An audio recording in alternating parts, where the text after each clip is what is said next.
Throughout the saga of John Wick movies, several characters say that it's incredible that John is willing to go to war over a car and a puppy.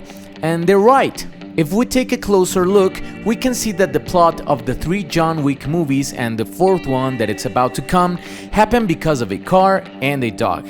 Let's look at it this way. Without this incident, John Wick never goes hunting for Vigo Tarasov. He never comes back from retirement and kills Santino D'Antonio inside of the Continental Hotel, which means that he never gets excommunicado and goes to war with the High Table. Now the question is it worth it? I mean, I understand a dog it's hard to replace, but can't John Wick buy a new Mustang with all the golden coins he seems to have like everywhere? One that it's exactly the same as the last one? Maybe he could, but this new Mustang wouldn't have the same identity as the one before. And to explain this, we must talk about an old Greek paradox, but using John Wick because everything is better with John Wick on it. Welcome to Geek Beats, a series of short videos where you can get your daily dosage of geek vitamin. Today, I will explain why John Wick seems so attached to some random stuff using what I call the John Wick's car paradox. The original Greek story I'm talking about tells us how the Greek hero Theseus sailed his ship and arrived to the island of Crete to fight the Minotaur, a monster with the head of a bull and the body of a man that devoured 14 Athenians every 3 years. When Theseus killed the Minotaur and returned home, his ship was kept as a monument in the docks of Athens. Although it would have been really cool that Theseus killed the Minotaur using a pencil, but I guess Greek people didn't see it that way. As the years go by, the ship began to decay and most of the planks on board were replaced until all of the original ship of Theseus was ultimately filled with new planks. Now the question is it still Theseus' ship? This paradox was first told by the Greek biographer Plutarch on the 1st century, then expanded by the philosopher Thomas Hobbes on the 17th century, and finally we can see the final transformation of this paradox on this video by me, yours truly.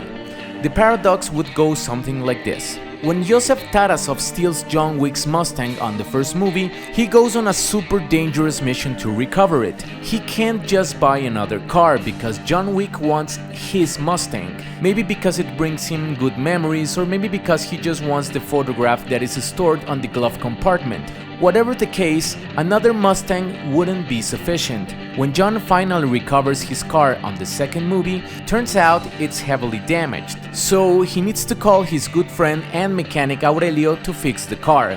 When this happens, he tells John that the motor is about to fall, the chassis is all bent up, and the drive shaft and windshield are beyond repair.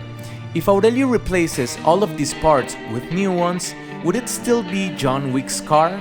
I'm not talking about ownership, I'm asking if it would be the same car John is so fond of.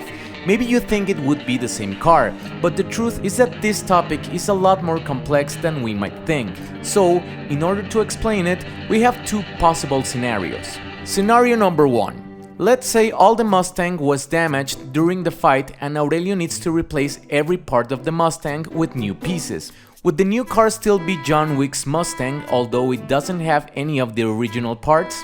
It's possible you don't think so, but if that's the case, when exactly did John Wick's car stop being itself? For instance, if Aurelio only changed the wheel, you would definitely think it's the same car, so how many original parts must there be in order to be a brand new car? Scenario number 2. Let's say Aurelio is a mechanical genius and was able to take all the pieces of John Wick's Mustang, repair them, and build a new identical car. If it has the original pieces, wouldn't this be the real John Wick Mustang? At this point, a paradox forms, because if both scenarios are true, then we would have 2 completely identical Mustangs that we could call John Wick's car. So, does this mean that John has 2 cars now? So before your head blows up, I have to tell you there is no universal right answer to this puzzle, because only John Wick can decide which Mustang is his true car and why. because his perception of his Mustang and ours might be different, and this relates to a concept called fungibility. Turns out there are things that are fungible. These are objects we can replace once they wear out without further complications. For instance, if I have a pair of black Converse sneakers and they wear out, I can always buy a new pair and they would have exactly the same value as the ones before. On the other hand, if someone kills John Wick's puppy, then they are in serious trouble, because we can't replace Daisy. Not just because it's a living thing, but because it's the last gift of John Wick's wife before she passed away, which means if you touch that puppy, you're definitely dead. That's why the puppy could be called non-fungible. Now, in the movie, we're told that John loves his car. He even calls it a she, and his wife got him a puppy just to have John to love a living thing instead of just a car. This tells us that the Mustang is unreplaceable because of the connection John has with it. In other words, the Mustang is now non-fungible. With this in mind, we can understand why John feels such a strong bond with some things and why John is willing to risk his life for them. In fact, we all determine which of our things have a deeper meaning because we give them some of our identity, and that's a thing that cannot be bought with golden coins, even though you have a bunch of them. I hope you guys liked my second video. I'm just starting on YouTube, but I would definitely appreciate it if you subscribe to my channel and ring the bell for more content like this. Thanks a lot for your time. My name is Go, and I'll see you on the next video.